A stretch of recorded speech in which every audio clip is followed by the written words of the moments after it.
আমরা আমরা আমাদের পক্ষ থেকে যতটুকু করার সর্বোচ্চ সাবমিসিভ মাইন্ডে আমরা সেটা করেছি। 5 আগস্টের পরে আমাদের কেন্দ্রীয় সভাপতি তৎকালীন সেক্রেটারি জেনারেল দুইজন স্বপ্রণোদিত হয়ে বিএনপির প্রধান কার্যালয়ে নয়াপল্টনে আমরা গিয়েছিলাম। গিয়ে বলেছি, ভাই, ছাত্র রাজনীতির নতুন ডাইমেনশন সৃষ্টি করার জন্য আমরা পারস্পরিক বসি এবং ক্যাম্পাসকে আমরা সকলের সহাবস্থানে একটা চমৎকার পরিবেশ এটা দিতে চাই। আমরা পুরাতন বন্দোবস্তে আর ফেরত যাব না। তারা আমাদের সেই ডাকে সাড়া দেন নাই। এরপরে আমরা অন্তত 20টা প্রোগ্রামে ছাত্র দলকে আহ্বান জানিয়েছি। তাদের পক্ষ থেকে আমরা কোনো রেসপন্স পাইনি।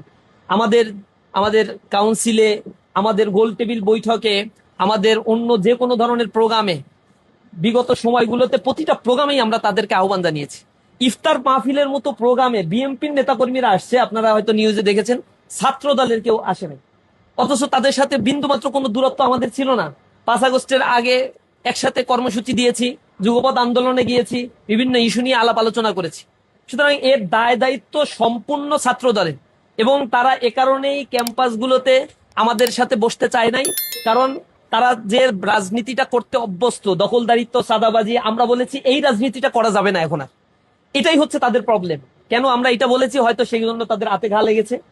তারা তো এই রাজনীতি ছাড়া কিছুই বুঝে না। এখন পর্যন্ত আপনাদের কাছ থেকে এই অনুসন্ধানী রিপোর্ট যতগুলো পেয়েছি, টেম্পো স্ট্যান্ড দখল থেকে শুরু করে চাঁদাবাজি, ছিনতাই, হত্যা, ক্যাম্পাস দখল, মাদক নিয়ে গ্রেপ্তার হওয়া, সকল অপকর্মের সাথেই তো তারা এখন জড়িত হয়ে গিয়েছে। তাদের তো কার্যত 17 বছর ধরে ক্যাম্পাসে যেমন অবস্থান ছিল না, এরপরেও গঠনমূলক কোনো কার্যক্রম ছাত্রদের সামনে তারা নিয়ে আসতে পারেন। আমরা তাদের বারবার অনুরোধ জানিয়েছি, কার্যসূচি কার্যক্রম যদি না থাকে তাহলে আমাদেরকে বলেন, আমাদের অনেক কার্যসূচির মধ্যে থেকে কিছু আপনাদেরকে দেই, সবাই শান্তিপূর্ণভাবে ক্যাম্পাসে শিক্ষার্থী বান্ধব কার্যসূচি পরিচালনা করি। তারা সেই ডাকেও সাড়া দিবেন না। তারা হচ্ছে সন্ত্রাসের রাজত্ব করবেন, সন্ত্রাসের রাজনীতি করবেন, আগের মতো সেই অস্ত্রের মহড়াগুলো তারা দিবেন। তো এটা যদি কেউ করতে চায়, সেটার ক্ষেত্রে তো আমাদের কোনো দায় নাই। আমরা এখনো তাদেরকে আহ্বান জানাচ্ছি, আপনারা ওইখান থেকে ফেরত আসেন। কেন শিক্ষার্থীরা আপনাদেরকে পছন্দ করে না?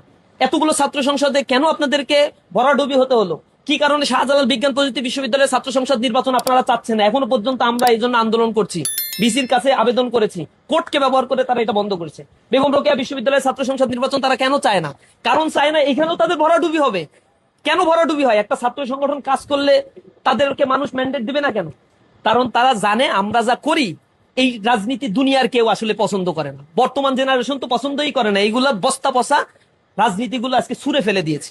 এখন এই রাজনীতি না করলে, তারা যে কারণে রাজনীতি করে, ওই রাজনীতি না করলে তাদের রাজনীতি কি কারণে করে? তারা তো দেশপ্রেম তাদের ভিতরে নাই। রাজনীতি করে পেট উদারপূর্তি করার জন্য, রাজনীতি করে তাদের অর্থনৈতিকভাবে স্বাবলম্বী হওয়ার জন্য।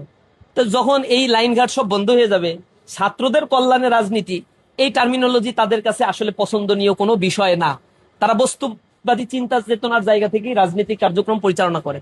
এই জায়গায় হয়তো তারা অনেক কিছু ভাবছে এবং ভাবার পরে দেখছে যে ছাত্র শিবিরের যে কার্যক্রম, তারা নিজ থেকে শতপ্রণোদিত হয়ে যেভাবে শিক্ষার্থী বান্ধব কার্যসূচি করে, এগুলোর সাথে তারা পেরে উঠবে না। এ কারণেই তারা আমাদের সাথে কল্যাণমুখী কাজে প্রতিযোগিতা না করে পেশি শক্তির ব্যবহারগুলো তারা শুরু করেছে। আমরা এটার ব্যাপারে তো বারবার তাদেরকে বলেছি, এখান থেকে আমরা বের হয়ে আসি। শিক্ষার্থীরা আসলে এটা পছন্দ করছে না। তারা যদি বের হয়ে না আসে, এর দায়ী দায়িত্ব সরকারকে এবং যারা এই কাজগুলো করছে সম্পূর্ণ তাদেরকেই বহন করতে হবে।